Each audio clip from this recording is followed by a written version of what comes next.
Thanks for tuning into my video on the 10-point daily activity checklist. As a leader manager, instituting what you're going to learn on this video could cause your effectiveness to jump in a meteoric fashion. I think it's one of the most valuable videos I offer, and it's just chock filled with stuff that you can use that makes you a cut above. It helps the productivity of your group. It helps the culture of your group. And when you increase culture and increase productivity, collaboration is going to go up real high, real fast, okay? So we're gonna plow through this. Now, 10 points to remember on a daily basis might seem long, but it's really not, because once you start using this, it's gonna become second nature. It's just gonna become a flow of what you do on a daily basis when you're leading the people that are following you. Okay, so let's dig in. As I move through this video, I'm going to be mentioning other videos that I will be producing, some sooner, some later. The 10-point daily activity checklist video stands on its own. Using this information before you see the other videos is going to give you a jump in performance. But watching the other videos as a follow-up is highly recommended because it gets into the exact detail and nuance for each one of these 10 points, okay? So I will be mentioning those videos from time to time. Don't feel remiss if you haven't seen those videos yet. This video will still give you what you need in order to cause your effectiveness to jump up, okay? So what I'm gonna do is I'm gonna go through them. I'm gonna list all 10 items, and then I'm going to take them one at a time and get very, very specific, okay? So you know what to do next as it relates to the activity list. Okay, number one, you want to make sure you emulate collaborative group behaviors. And we'll talk more about that in just a moment. Number two, you want to promote and protect the culture. In other words, you really need to lead in this area. Three, you want to keep the group focused on mission statements and value statements and value behaviors. Four, you want to be involved in the problem-solving process in your group. You want to not just be involved, you want to lead in that problem-solving process. So number five is building technical competency. And you do that by having high levels of high-quality training. Number six, you want to promote all productivity behaviors ahead of all other behaviors, just slightly. We'll talk about that in a moment. Seven, you want to make sure you're encouraging your group to innovate for new ideas. And it's actually simpler than what you might assume. Eight, you want to continually recognize positive performance or exceptional performance. Nine, you want to give recovery feedback and retraining whenever you observe performance that is less than standard, okay? And number 10, on a daily basis, you want to really thrust and implement all 9 of those points. So 10 is actually a push to implement. We'll talk about that also. Okay, so let's dig into number one. Collaborative group behaviors are a series of behaviors that encourage collaboration. And there's two lists. One is the behaviors you want to start using if you're not using them now to generate collaboration. And the other list are a list of behaviors that you might be using in your group right now that you want to stop using if you want a collaborative group. I'm going to be producing lots and lots of videos as it relates to collaborative group behaviors. But suffice it to say right now, you can start looking at your group and you can see behaviors that you want to encourage, and you recognize those behaviors. And as you run across behaviors that you want to discourage, you want to ask people to stop using those behaviors.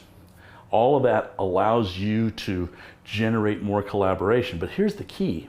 You have to have the same behaviors.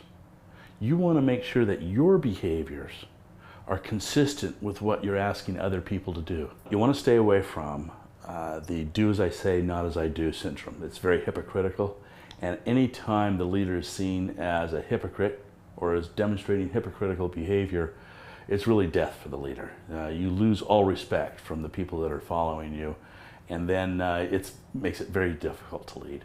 So you want to make sure you're emulating these behaviors, and that emulation has to be consistent, it has to be predictable, and it has to be methodical. And when your behaviors are consistent and predictable and methodical, and they're the same behaviors you're asking other people to demonstrate, it becomes a very powerful statement. So you need to emulate the collaborative group behaviors you want other people to demonstrate, okay? Number 2, promote and protect the culture. Now this is where leadership really upticks. This is where leadership is really critical. And we're going to first talk about promoting the culture, and then we'll talk about protecting it, okay? You want to encourage and help group members to find their level of inclusion, control, and openness. And I will be producing videos on how you do that, but suffice it to say, you want to encourage people to take high-class training, and you want to offer high-class training. And when you give people really high levels of training, they have a tendency to want to take on more responsibility. And as they take on more responsibility, they inherit more decision-making. And as people inherit more decision-making, they feel part owner. They feel included. They feel there's an element of control. They feel like they're in a group that's open or has a transparent nature to its communication. So the key here is you always want to find ways to get people involved. You want to find ways to help share power so they have more job control. And when you do that, collaboration goes up, and it really promotes a culture that's just explosive in terms of its collaboration and its productivity. So it's really important. But you can't promote a culture if you don't first protect it. So let's talk about protection. As a leader, you always need to interrupt and privately correct any demonstrations of destructive behavior. It's really critical. And I'll be producing a collaborative group behavior video on dealing with toxic actors. But when you see destructive behavior in the workplace, you have to deal with it right away. You have to eliminate it. Because if you don't, it's going to create a lot of fear in the culture. And you can't promote a culture if you don't first protect it. So you got to come in, you have to make sure you got inclusion, control, and openness as an operating function in your leadership style. But you also need to be able to deal with people that are demonstrating destructive behavior, and you got to do it right away every time you see it. And you got to make it go away. You have to do whatever it takes. Retrain, retrain, retrain, 3 trainings to make it go away, okay? If it doesn't go away after that, then you have decisions to make as a leader. Okay, that's culture. Number 3, you want to keep your folks focused on the mission statement and the value statements at all times. If your group doesn't have a mission or value statements, I'd recommend you go get them. They're very powerful and necessary if you want a collaborative group. If you don't have a mission, you don't have value statements, then everybody has a different definition of success. And the group is never going to be a success if everybody has a different definition of what that means, okay? When you do have a mission statement, you want to be repeating that mission statement wherever you go as a leader, over and over and over again. So much so you're ready to throw up. But you just need to remember this. You might be talking about mission the 2nd or 3rd time that day, but the person that's hearing your words may have heard it for the first time in a month.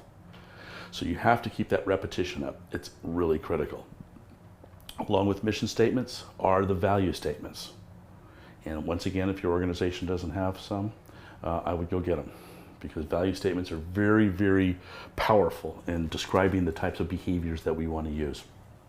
So that's number 3.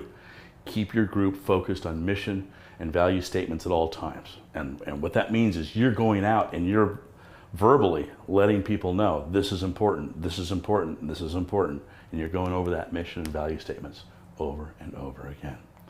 Okay, number 4. You want to start supporting problem solving as a team sport. And what that means is that you want to inject yourself into the workflow on a daily basis and ask the question, are there any problems that's confronting everybody here that's keeping you from doing your job? You want to ask that question on a daily basis. And when they start talking, you start listening. If you do it enough, they'll start to volunteer problems more often. You can get involved in the problem-solving process. You can eliminate those roadblocks because as the leader, you have the authority. And you have what it takes to whether it's a budget reaction or what have you, you have the power to remove those roadblocks. And as you remove roadblocks for the people that work for you, productivity goes up. By injecting yourself into the problem-solving process, you also lower the anxiety in your group. Every time you lower that anxiety, they feel supported, they feel like you have their back. And not only are you lowering their anxiety, but you're also removing those roadblocks and causing productivity to go up. Every time you're in a situation where you're lowering anxiety and you're increasing productivity, you know your group's moving in the right direction. And that's what problem solving does. You'll want to take a look at my videos. There's 2 of them specifically. One is the 6 reasons why groups don't solve problems. And the second video is the 8-step problem solving process. So I recommend those videos when they do come out. The last thing I would also add as it relates to problem solving is if you have people that are working for you that are typically high performers and they have some personal problems that they're dealing with that is a distraction, you might want to temporarily give them some assignments that are low in complication. It's just another way to smooth productivity while some people, like your high performers, might be experiencing some problems at home.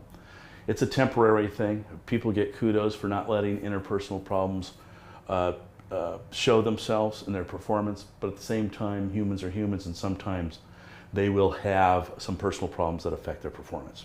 And hopefully that's just temporary. But there's something you can do as a leader by paying attention to what's happening. So last but not least, you want to encourage people to bring problems to you. Now you're going to ask everybody on a daily basis, do they have any roadblocks that you need to remove? But you also want to encourage them to volunteer them. So you got that communication coming up. Hey, we have a problem, boss. We need your help. Okay? All right, so number 5 is building technical competency. And you do that by having high levels of high quality training. Training, training, training. And I have a video on technical competency, but suffice it to say, for the activity list video that we're talking about right now, is there's a few things you can do to become immediately effective in training your people into levels of expertise. First, you want to make sure that the veterans and the novices are always teamed up, and the veterans are flowing information and knowledge into the novices. And the only way you can do that is to team them up. Some groups don't do that, and it's a big mistake when they don't. Okay, you want to actively search for and find flaws in your training program. I've never found a training program that didn't have flaws. So you want to be on the lookout. You want to be looking at your training programs to see if there's any flaws. Next, one of the most effective things you can do is always train to the weakest skill set first. Go to each person that follows you, ask them where they think they're weak and where they would like more training in order to increase their performance. And they'll tell you. And make sure you let them know the reason you're asking is because you want to give them the training they want. Whenever you train somebody's weakest skill set first, you reduce risk to the group for the lowest possible dollar, lowest possible overhead outlay. Reducing risk at a maximum rate for the least possible cost. And the person feels supported because their weakest skill set, the place where they feel most vulnerable, has been eliminated. And then you train the next weakest skill set and the next weakest skill set, and you do that for each person that works for you. That level of performance and productivity and the felt sense of being supported by high quality training is going to make a huge difference, which is why it's on the checklist. Okay, so that's number 5. Number 6, you want to teach and promote all productivity behaviors. Now I have lots of videos on productivity that'll be coming out if they're not already out, and I encourage you to watch those videos. But suffice it to say, if your people can find ways to perform even more tasks for even less dollars or less time, then productivity goes up. You want to make sure you're encouraging those types of behaviors at all times. And one of the ways you do that is you speak it, you talk about it. Hey, how can we increase productivity? And this kind of blurs into some of the other items on the checklist, but you want to come out and just say that. Hey, how can we increase productivity around here? How can we perform more tasks for less time or less money? And always keep those juices flowing. Always keep that conversation going. And when they start to talk, you listen. So that brings us right into number 7. You want to encourage group members to innovate and submit ideas for improvement. You want to be relentless and going out there, hey, how can we improve?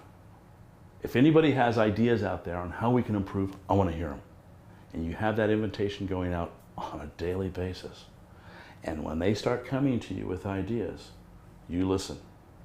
I also have videos on this, on the continuous improvement investigation matrix that I encourage you to watch when it comes out. But what you want to do, and what you can do right now, real simple, hey, if there's any ideas out there, I want to hear them. And when they start talking, you listen to what they say. You grab the most promising ideas and start to implement them. Number 8, you want to continually recognize above standard performance. If you're always recognizing above standard performance, people will repeat that performance. And as people continually repeat above standard performance, what happens to group performance? Of course, it goes up. Good performance not recognized is taken for granted. That's how it's seen from their position.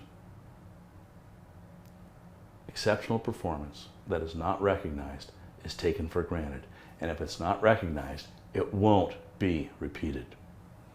See my video on very special ways of how you can give positive recognition to exceptional performance. But it's really essential, and you want to do that as often as you possibly can every time you see somebody demonstrating exceptional performance. Okay. Number 9, you want to make sure you're giving feedback whenever you see less than standard performance. As you're going through and you're observing your group, if there's less than standard performance somewhere, anywhere on somebody's part, you want to get involved. And you want to institute recovery behavior, and what that is training. Just give them more and more training, more and more feedback. Hey, this is what you're demonstrating. This is where we need you to improve. Train, train, train, train, train. So let's follow the very easy 4-step process. Step 1, when somebody needs training or needs recovery behavior because they have less than standard performance, you sit down and you talk to them, and you focus in on the behavior, not the personality, right? And you make sure they understand what you're asking. And then you watch for improvement or not. Now, if the person improves and they don't repeat the negative behavior, well then you're done. But if they repeat the negative behavior even after you've given them the instructions necessary to stop, you repeat step 1. And what you do is you just keep repeating step 1 over and over and over again until they improve.